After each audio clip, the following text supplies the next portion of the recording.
ما همیشه وقت خوندن کتاب رو نداریم، اما گوش دادن اون یه چیز دیگه است. اینجا قراره کتاب‌هایی رو بشنویم که چیزی به زندگیمون اضافه میکنه، از انگیزه و آگاهی تا لمس لحظاتی ساده ولی واقعی. اگه تو هم مثل من به کلمه ها ایمان داری، اینجا جای توه. خوش اومدی به دنیای کتاب های صوتی. به نام خالق هستی، هیچ ملاقاتی تصادفی نیست. فصل 21.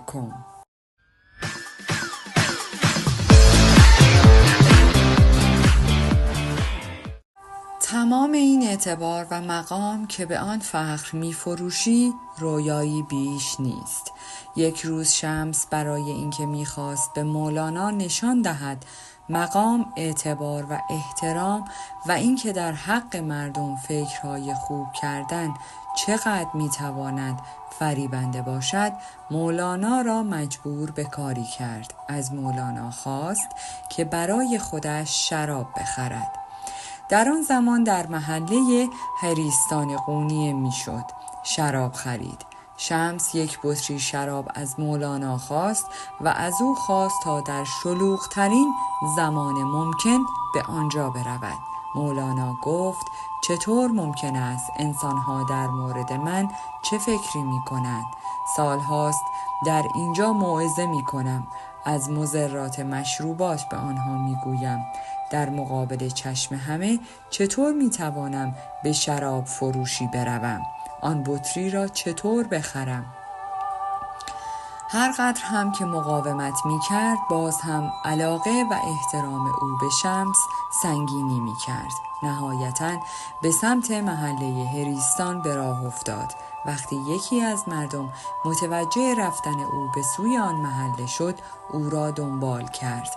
همانطور شمار کسانی که او را دنبال کردند بیشتر و بیشتر شد.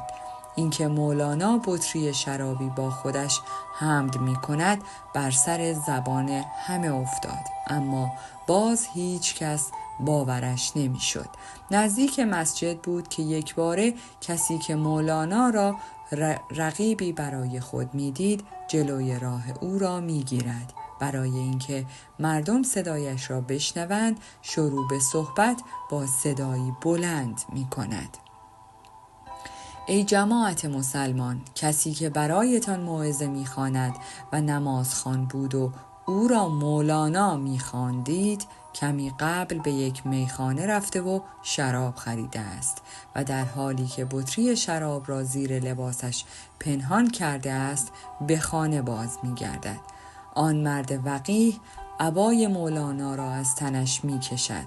همین که بطری شراب را می بیند به صحبت خود آب و تاب بیشتری می دهد و می گوید: این مرد ریاکار بدتر از منافق است. در آن لحظه یکی از جمعیت بیرون می آید و به صورت مولانا تف می کند. بعد ضربه محکمی به او می زند. می خواهد مولانا را که در مقابل تمام این رفتارها سکوت کرده و واکنشی نشان نداده و مات و مبهوت مانده بود، به جرم اینکه مردم را طی سالیان سال فریب داده بود مجازات کند. در آن زمان شمس پیش آنها می آید و با فریاد می گوید: ای احمقها، ای جمع شده اید که مولانا را سرزنش کنید؟ نه؟ چطور ممکن است فکر کنید چنین عالمی شراب بنوشد؟ ایمان همه شما به اندازه چیزی است که در این بطری است. اگر داخلش شراب باشد یا نباشد چه می شود؟ چه چیز عوض می شود؟ علاوه بر آن چیزی که در بطری می بینید سرکه است، شراب نیست. مردی که باعث ایجاد این هیاهو شده بود متقاعد نشد. به شمس گفت: دروغ میگویی. چیزی که در داخل بطری سرکه نیست، شراب است. داری از مولانا محافظت میکنی. بعد از این حرف شمس بطری را به دست میگیرد و در مشت اهالی میریزد. رایحه تند سرکه بلافاصله همه جا میپیچد. اهالی همه خجالت زده شدند و از مولانا عذرخواهی کردند. او هم همه را بخشید. وقتی با شمس به خانه باز میگشتند، شمس گفت: دیدی ای مولانا، آن اعتبار و جایگاهی که به آن فخر میکنی رویایی بیش نیست. احترامی که به تو نشان میدهند ماندنی نیست. دورویایی که تو را به اوج میرساند، با دیده ها و شنیده هایشان در لحظه ای تو را زمین زدند. حتی کسی بود که به صورتت تف کرد و شاید کسی که میخواست تو را بکشد. نهایتاً اعتبار و مقامی که به آن مغرور میشوی بیش از چیزی که شامگاه شاهدش بودی نیست. مسئله‌ای بسیار کوچک، نسیمی آرام. آن مقامی که به آن ارزش میدادی را فرو ریخت. مقام، سلطنت و اعتبار، همه اینها رویاست. وقتی همه در تلاشند کسی شوند، تو هیچ شو. چون مردم می توانند به کسی که به جایی رسیده است آسیب بزنند، اما به کسی که هیچ شده است نمی توانند صدمه‌ای بزنند. دنیز از دوستی بین شمس و مولانا خیلی متأثر شده بود. گفت واقعا هم شمس بارهای اضافی مولانا را از او می گرفت. اگر همه ما از بارهای اضافی رها باشیم، اثر بی‌نظیری از درونمان بیرون می آید. گفتم نمیدانم، اما خالق گفته است که در آسمان و زمین جا نگرفتیم. جایگاهمان قلب مخلوقم شد. به همین خاطر درون هر کداممان او هست. مسئله بیرون آمدن اوست. مسئله تلاش برای خدایی شدن است. دنیز گفت من هم میخواهم از تمام بارهای اضافی رها شوم.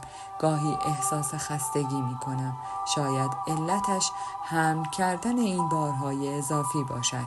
میخواهم اثر بی‌نظیر درونم بیرون بیاید. بعد با خنده گفت منم یک بطری سرکه از قونیه بخرم برای تو بیاورم.